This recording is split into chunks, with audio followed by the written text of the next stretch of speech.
Bonjour, je m'appelle Jenny Grandénon, je suis la présidente du tribunal administratif de Versailles. Je suis donc Naïla Bouquelois, présidente de la 9e chambre du tribunal, qui traite plutôt des contentieux en matière d'urbanisme, d'environnement, mais aussi en droit fiscal.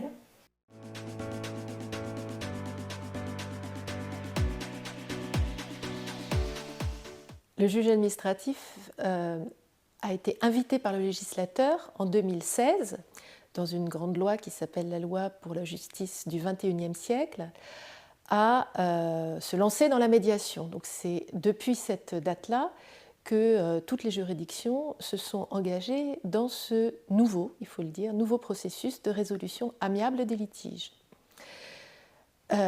Deux modes de médiation ont été ouverts par cette loi. Ils sont dans le Code de justice administrative. D'une part, c'est le premier mode, on appelle le mode de médiation à la demande des parties. Les deux parties dans un litige, c'est-à-dire le requérant et le défendeur.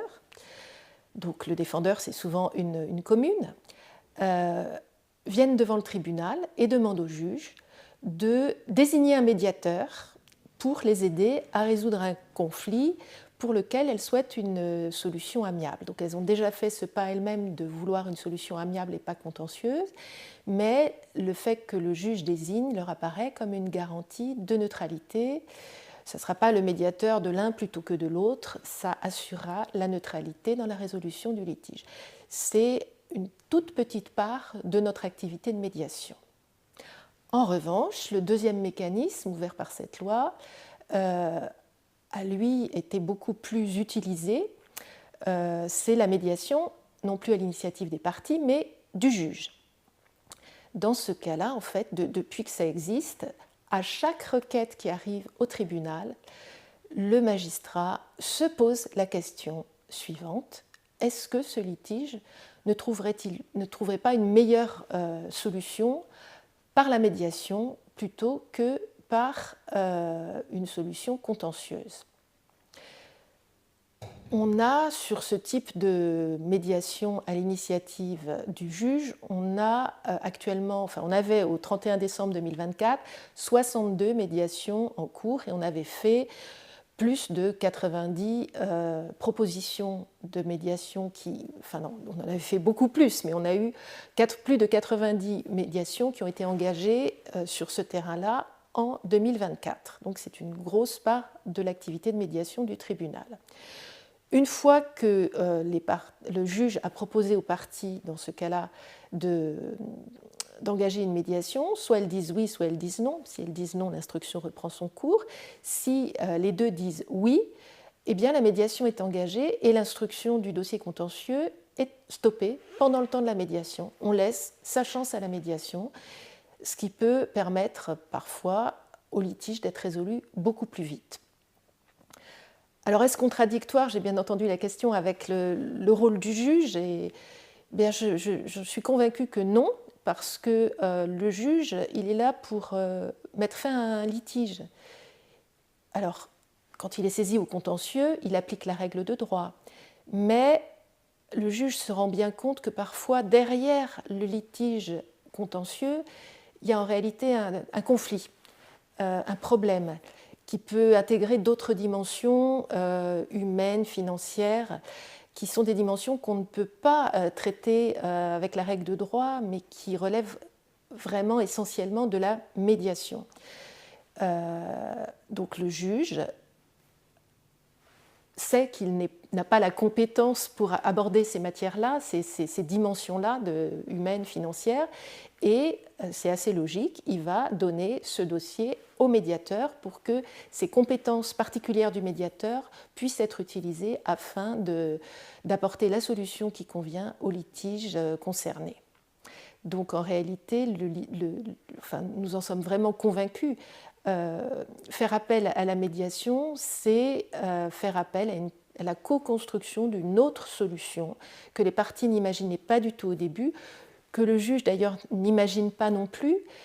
C'est le dialogue tel qu'engagé par le médiateur qui sait faire parler les parties et qui sait les faire avancer l'une vers l'autre, ce qui est une compétence qui lui est propre, c'est par ce biais-là que la solution arrive et le juge souhaite souvent recourir à ce type de médiation et à ce type de processus quand la relation doit durer entre les deux parties, ce qui est évidemment le cas entre un fonctionnaire et sa collectivité employeur.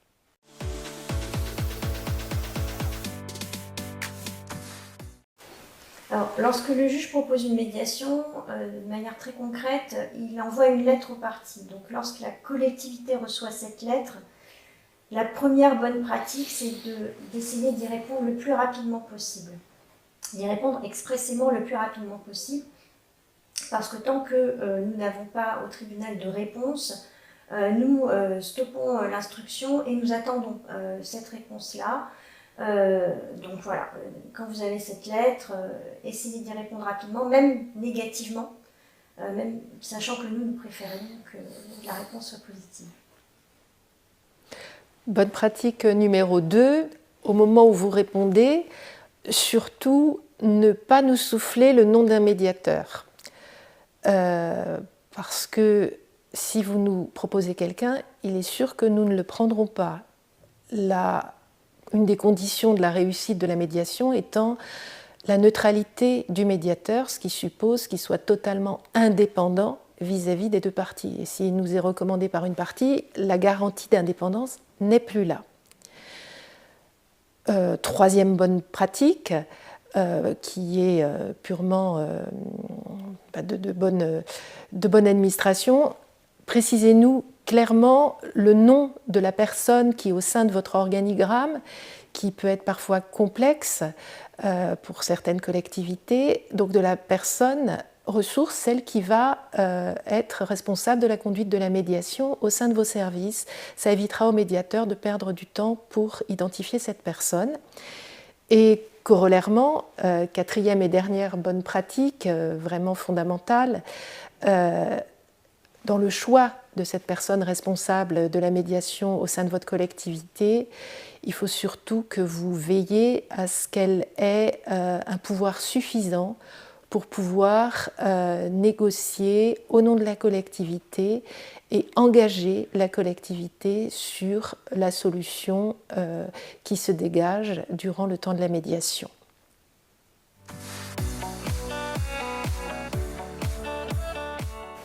Alors la médiation présente moi je vois deux intérêts en tout cas à la médiation. Le premier est très concret puisque la médiation permet d'éteindre un litige entre des parties, voire éviter ce litige. Et donc ça a un intérêt immédiat sur le bon fonctionnement de la justice administrative, puisque tant les magistrats que les agents de greffe vont pouvoir consacrer plus de temps à la résolution d'autres litiges. Il ne faut pas oublier que la demande de justice, on le sait, augmente.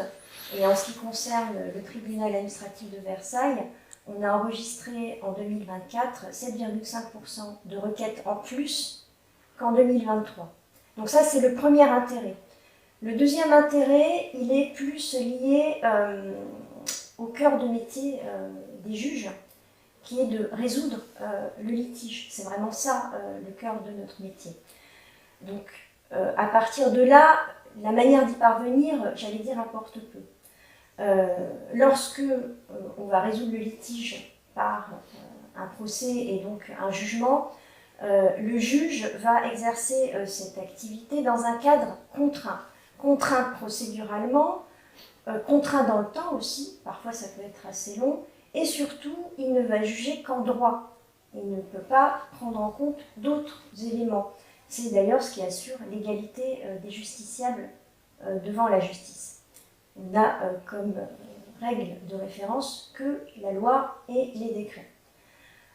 Or, il y a quand même certaines affaires où l'enjeu juridique est assez secondaire, et c'est plutôt d'autres enjeux qui sont au cœur du conflit entre les parties.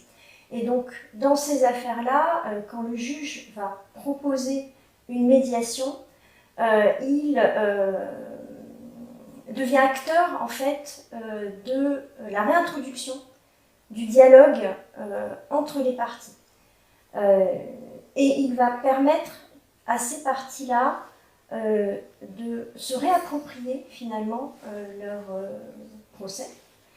Bien entendu avec l'aide d'un médiateur, puisqu'il s'agit de médiation, et donc le médiateur sera un tiers indépendant qui va les aider à dialoguer entre elles.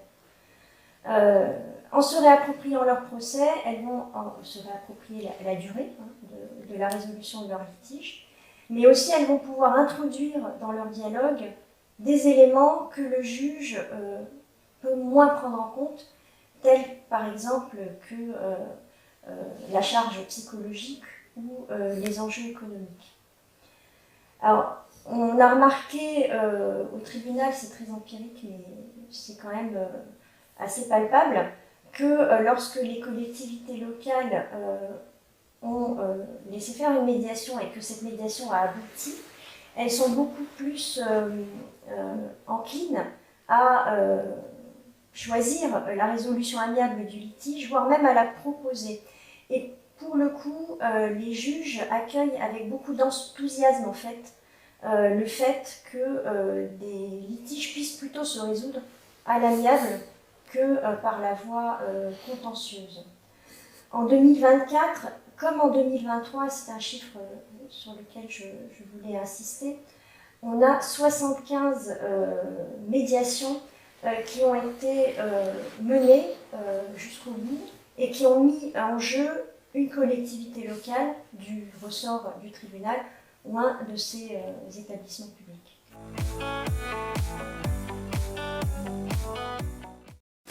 Alors, au tribunal administratif de Versailles, cette année, en 2020, enfin l'année dernière plutôt, en 2024, il y a 3 domaines qui se détachent et qui représentent presque 70% de l'activité en matière de médiation. Tout d'abord, l'urbanisme. Ça va être des dossiers où, par exemple, un particulier va contester un refus de permis de construire ou va contester un permis de construire attribué dans un terrain voisin. L'autre domaine, ça reste tout ce qui est marché et contrat public, et en particulier tout ce qui va être relatif à ce qu'on appelle la contestation du décompte général définitif, c'est-à-dire quand à la fin il faut solder le paiement du marché et que les entreprises sont en désaccord avec l'administration qui doit les régler. Et l'autre domaine qui fonctionne bien, et ça concerne en particulier le centre interdépartemental de gestion, ce sont les conflits entre les agents publics et leurs employeurs.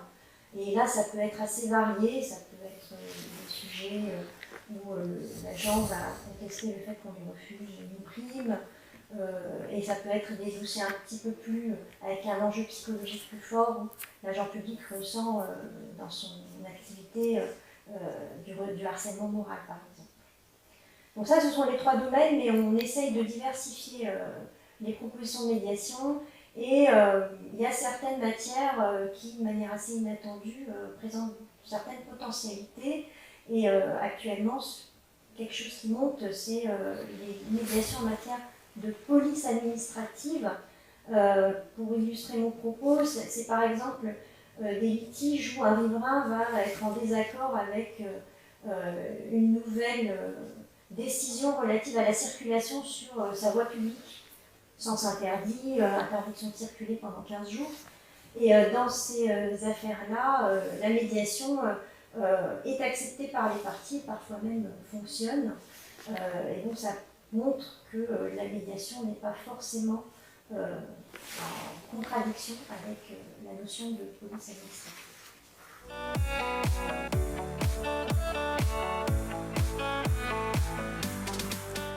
Alors, dans les tribunaux, je ne peux m'exprimer que pour le tribunal administratif de Versailles. Et j'ai une conviction profonde, c'est qu'il ne faut pas raisonner en termes d'organisation, mais en termes de conviction et d'objectif. En fait, une fois fixé le cap, une fois que tout le monde y adhère, la médiation, ça marche. Donc certes, fixer le cap, c'est ce qui incombe au chef de juridiction, donc je m'y suis attachée, Et derrière, certes, il faut aussi une équipe un peu dédiée de magistrats parmi les autres, la totalité des magistrats, une équipe restreinte qui est plus formée à la médiation et qui suit ces dossiers-là de manière vigilante et particulière. Cette équipe restreinte, c'est pas si compliqué que ça de la recruter. Il faut des personnes qui ont une bonne dose de créativité et qui appartiennent tant au greffe qu'à l'ensemble des magistrats.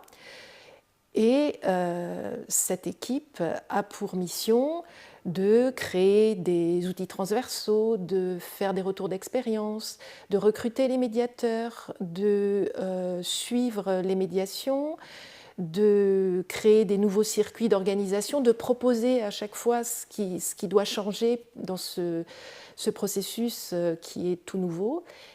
Et cette équipe donc vient en appui à la totalité des magistrats qui eux-mêmes ont un objectif d'engagement, de médiation qui leur est imparti clairement parce que c'est en se fixant des objectifs qu'on les atteint, quelle que soit l'organisation. Voilà, donc l'organisation, elle est seconde. Il faut d'abord être tous convaincus de l'objectif et derrière, ma foi, ça marche tout seul une fois qu'on est convaincu. Alors à Versailles, ça donne quand même 10% de notre effectif de greffe et de magistrats qui est engagé dans cette équipe de médiation. Une équipe qui est actuellement menée par Naïla Bouquelois et Judith Lelouch. Naïla Bouquelois qui est à ma droite ici. Et à chaque rentrée, ils forment tous les autres magistrats. Mais ce qui est important, c'est que ce sont eux-mêmes des magistrats qui font leur travail de magistrat par ailleurs. Ça leur donne beaucoup de crédibilité. Ce ne sont pas des magistrats spécialisés en médiation. Ça leur permet de venir en appui de manière efficace et crédible vis-à-vis de tous leurs collègues. Donc ils les forment à chaque rentrée, même quand il y a des collègues qui nous rejoignent en cours d'année, ils ont droit à une formation spécifique à la médiation assurée par cette équipe. Et puis, en point d'orgue, je dirais, à chaque début d'été, on a une réunion annuelle où on fait venir tous les médiateurs et ils dialoguent avec cette équipe autour des questions que chacun se pose de son côté pour faire avancer la médiation au tribunal dans l'intérêt toujours des parties. C'est ainsi que, grâce à tout ça, donc grâce à cette conviction plus qu'à cette organisation, parce que pour moi l'organisation elle bouge, elle est agile selon les besoins définis par cette équipe pleine d'enthousiasme, on peut le dire, ça a permis d'engager quand même plus d'une médiation par jour ouvré durant l'année 2024 qui vient de s'écouler.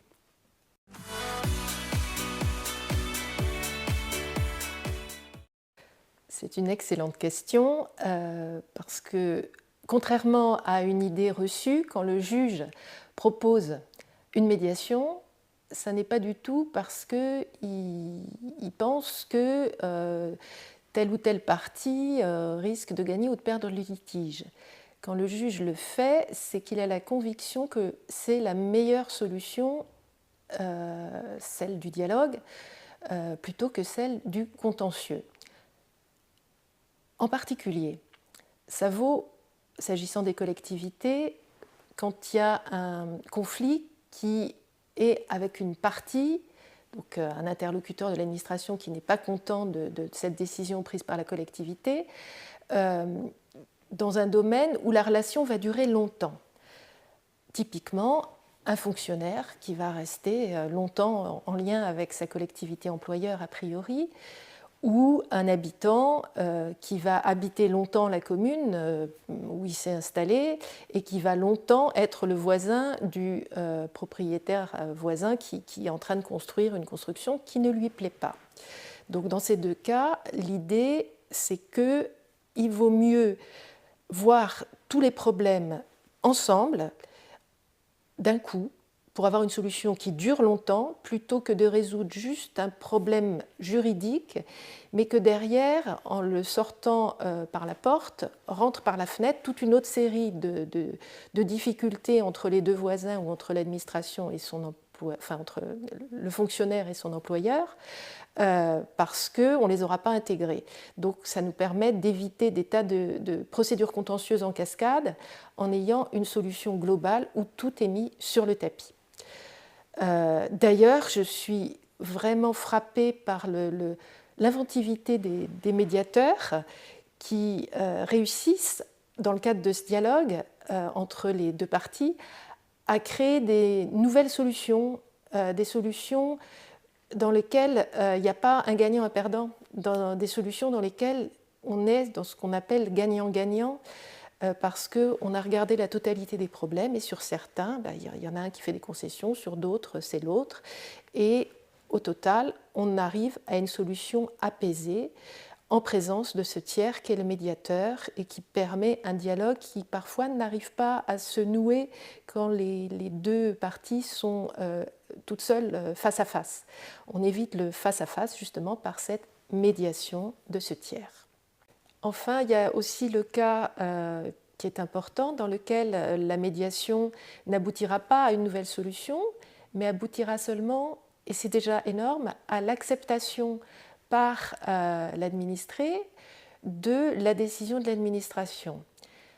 Dans ce cas, le médiateur, en réalité, apparaît comme le catalyseur du dialogue, celui qui permet à l'administration, à la collectivité, donc d'expliquer à l'administré le pourquoi du bien fondé de sa position, chose qu'elle a peut-être déjà essayé d'expliquer, mais c'était dans le cadre d'un face-à-face, et donc là, l'explication devient possible et devient audible parce que le médiateur est présent et qu'ainsi le dialogue se noue en présence de ce tiers neutre, tiers facilitateur.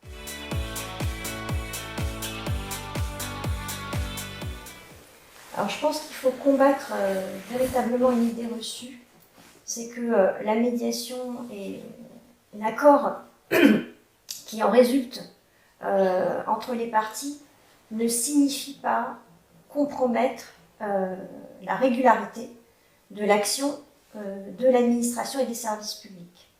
La plupart du temps, la médiation va permettre de résoudre le litige de deux manières. La première manière, c'est assez souvent, finalement, une action pédagogique. C'est-à-dire ça va permettre à l'administration, dans le cadre du dialogue, de mieux expliquer sa décision et le particulier va mieux la comprendre. Et ça va éteindre le litige. L'autre manière, ça va être d'étudier la possibilité de prendre une autre décision pour l'administration qui va satisfaire toutes les parties prenantes tout en restant une décision régulière. L'exemple que je cite assez souvent, c'est celui de la délivrance d'un nouveau permis de construire qui va par exemple mieux s'insérer dans son environnement et donc mieux satisfaire le voisinage. Lorsque le tribunal désigne un médiateur, il va désigner un professionnel de la médiation, c'est très important. Ce sont les médiateurs avec qui nous travaillons, ce sont des personnes qui sont diplômées en médiation, qui signent une charte de la médiation qui est élaborée par le Conseil d'État. Et ce sont pour la plupart, enfin pour tous d'ailleurs, des personnes qui ont une expérience professionnelle. En général, il s'agit soit d'avocats, d'anciens avocats, de magistrats à la retraite, de fonctionnaires à la retraite, de professionnels, d'anciens professionnels du BTP. Et donc, ce sont des personnes, lorsqu'on les désigne, qui ont vocation à être neutres et indépendants, autant vis-à-vis de chaque partie que vis-à-vis du tribunal. Les médiateurs, pour avoir discuté avec certains d'entre eux, sont très sensibles à l'assertivité des parties. C'est-à-dire qu'ils s'assurent que lorsqu'une médiation est engagée, que les parties sont à même de faire valoir leur position de manière éclairée et assurée, tout en étant ouvertes au dialogue. Dans ce cadre-là, certains types d'accords sont généralement évités et de toute manière ne doivent pas aboutir. Ce sont les accords qui contreviennent à la régularité, enfin à la légalité, c'est-à-dire un accord qui serait complètement irrégulier. Et l'autre type d'accord qui doit absolument être évité, c'est les accords qui lèsent l'une des parties par rapport à une autre. Ce qu'il faut savoir, c'est important, c'est que pendant une médiation, les parties sont libres d'y mettre fin à tout instant et sans avoir à se justifier. Donc, compte tenu du référentiel de recrutement des médiateurs et de cette liberté qu'ont les parties, je pense que la plupart du temps, les accords qui aboutissent sont totalement conformes aux attentes du tribunal. Alors pour répondre à votre question en ajoutant une sorte de conclusion, encore que la médiation se réinvente toujours, donc c'est compliqué de pouvoir conclure. En fait, la médiation ne résout pas tout, mais ce serait bien dommage de s'en priver parce que dans beaucoup de cas, elle permet quand même une solution beaucoup plus satisfaisante que la solution contentieuse, ne serait-ce que parce qu'elle permet une solution plus rapide si les parties sont prêtes au dialogue et que le dialogue se déroule bien, ça peut se résoudre en 3 mois, ce qui est quand même, hélas, pas vraiment la durée de jugement d'un dossier. Et par ailleurs, surtout, la médiation permet une solution durable. Et c'est certainement là quelque chose qui doit résonner favorablement chez les responsables des collectivités, puisque avoir une solution durable, c'est avoir une perspective de tarissement des contentieux, une perspective de dialogue, d'écoute, de confiance, de restauration de l'écoute et de la confiance. Et c'est certainement ce qui est recherché par les collectivités dans le lien qu'elles peuvent entretenir avec tous leurs administrés.